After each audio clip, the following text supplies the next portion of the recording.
Hello, this is Mrs. Taylor, and I'm going to introduce you to sided limits. So a sided limit is a limit where we're only looking at either the y value that the function approaches from the left or from the right of a given x value. It's not from both directions, but just from the left or just from the right.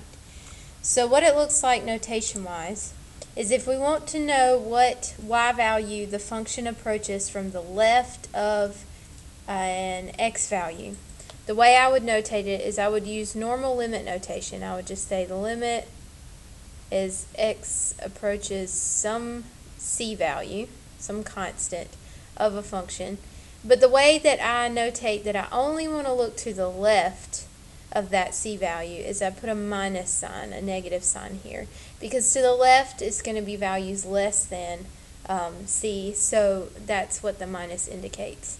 And then if I want to indicate that we are looking at the limit as it approaches from the right, I would write limit of f of x as x approaches c. But I want to show that it's approaching from the right, and those are values greater than c, so we would do positive to indicate that they're bigger. So down here I have two examples. I have two graphs, and what I want to do is I want to determine the limit for a, b, and c. And for a, you have that little plus sign there by the c, so that indicates that a is the limit as x approaches c from the right of f of x. So if I look at my graph down here on the left, and I look for the c value, which is indicated here, c equals -2, if I'm approaching c equals -2 from the right, which is what a is asking me to do, as I approach from the right, I'm approaching y equals -2. So that limit would equal -2. And then for b, it says the limit as x approaches c from the left, that's what the minus sign means, of f of x. So c is still equal to -2, go to -2.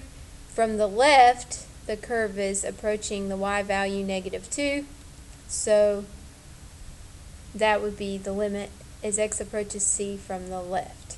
Now, the limit is the y value it approaches from both left and right. So if these two numbers are the same, if a and b are the same, then the limit is equal to that same number. If we move over to this graph on the right, a wants you to find the limit as x approaches c from the right. My c value here is -1. So from the right, I'm on this piece of the curve, and it is approaching y equals 0. So the answer to that would be 0.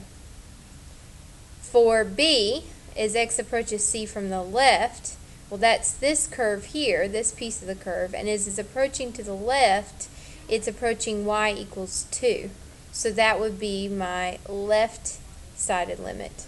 Sometimes you'll hear them called left-handed or right-handed limits as well. And then for c, it wants me to find the limit. Well, this is what you guys did on that worksheet. In order for the limit to exist, it has to approach the same value from the left and right. Well, from a and b, you can see that it's approaching two different y values. Therefore, the limit cannot exist. The limit, not the sided limits, but the limit itself, so does not exist. So that's how you would evaluate sided limits, and also how they could help you determine if a limit exists.